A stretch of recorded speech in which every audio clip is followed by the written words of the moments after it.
साधु बनना कठिन है, जैसे पेड़ खजूर, चढ़े तो चाखे प्रेम रस, गिरे तो चकना चूर।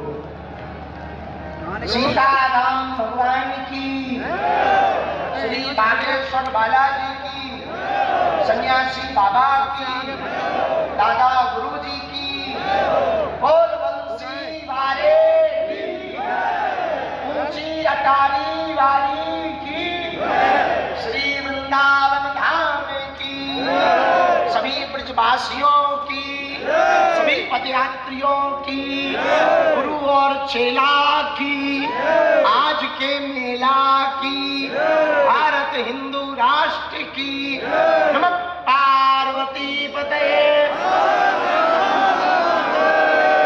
हर हर मंचासीन सभी संतजन, ज्येष्ठ भ्राता, अनुज, आचार्य, महंत, गोसाई, सेवायत परिवार, सभी ब्रजवासी, आप सबके श्री चरणों में साष्टांग दंडवत प्रणाम दास कर रहा हूं। आपकी कृपा बनी रहे। सभी तीर्थ पुरोहित पंडा यहाँ सन्मुख में भी, बाएं तरफ में और दाएं तरफ में संतजन और सन्मुख में भी विराजमान हैं। हम आप सबको प्रणाम करते हैं। देश के प्राण, सरहद पर खड़ा जवान और खेत का खड़ा किसान, वो भी सामने हैं। पूरे ब्रजवासी हैं, सभी पदयात्री हैं, और कुछ लोग यहाँ तन से हैं। कुछ लोग तन से तो बांके बिहारी के वहाँ दर्शन करने की लाइन में है, पर मन उनका यही है। कई लोग घर बैठ करके देख रहे हैं, कई लोग लाइव देख रहे हैं, कई लोग केवल वहां रोड पर सुन रहे, कुछ बगल के भंडारे में सुन रहे। जो जो जहां जहां है, आप सबके हृदय में जो राम जी हैं, हम उनके चरणों को प्रणाम करते हैं। जय सीताराम। भैया, जय श्री राम।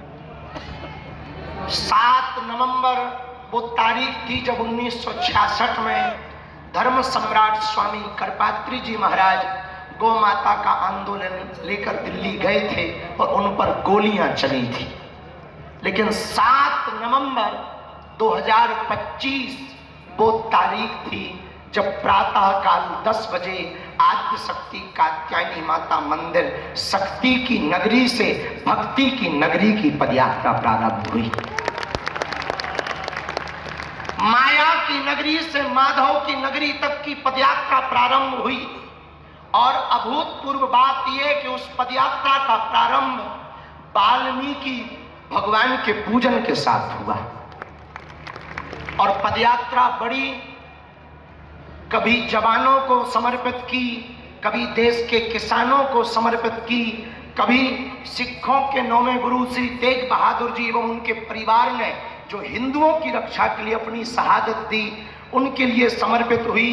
कभी शहीदों के लिए दिवसीय यात्रा रही।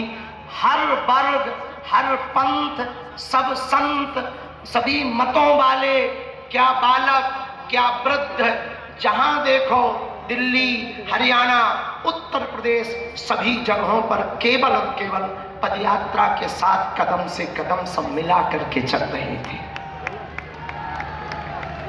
आज पदयात्रा का विराम दिन है। सबने कहा कि बोलो, बार बार मन प्रातः काल जैसे ही हम ब्रिज में प्रवेश भये, भैया ने कहा कि यहाँ ब्रजरज है, अब यहाँ से वृंदावन की सीमा प्रारंभ हो गई। और जब ब्रजरज शरीर में लगाई, प्रणाम किया, तो हमारे मन में एक ही बात आई कि ठाकुर जी, अब आपके श्री चरण शरण में हम आ गए हैं।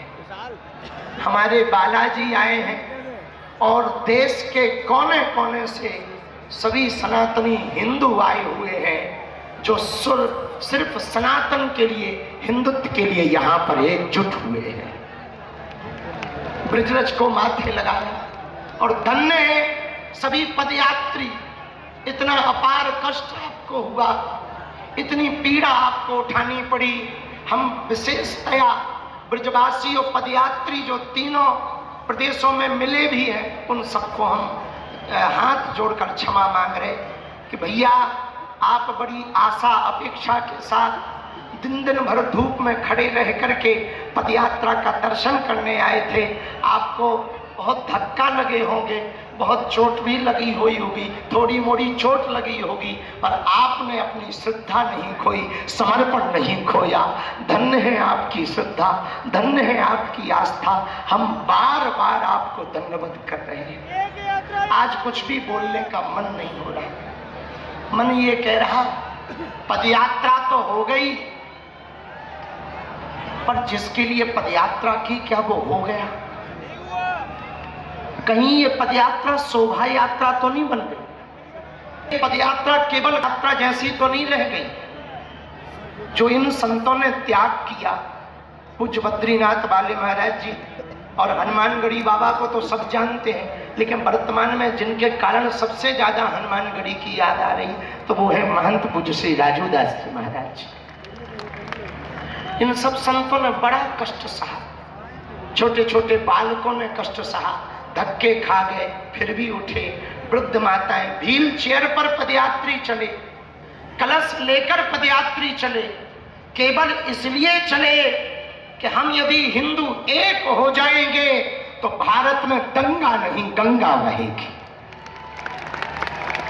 और एक बात कहें, हम थके नहीं हैं, बस थोड़ा सा सोच रहे हैं कि अब ये तो हो गया, अब आगे क्या करना है उसकी तैयारी कर रहे हैं। न हम थके हैं न थकेंगे, न हम रुके हैं न रुकेंगे। पदयात्रा हमारा विचार केवल संकल्प इतना था कि पदयात्रा होगी तो हिंदुओं की आने वाली पीढ़ियां बचेंगी, तुम्हारी संतति बचेगी, तुम्हारी संपत्ति बचेगी, तुम्हारे मठ बचेंगे, तुम्हारे मंदिर बचेंगे, तुम्हारी बेटियां बचेंगी और तुम्हारी रोटियां बचेंगी।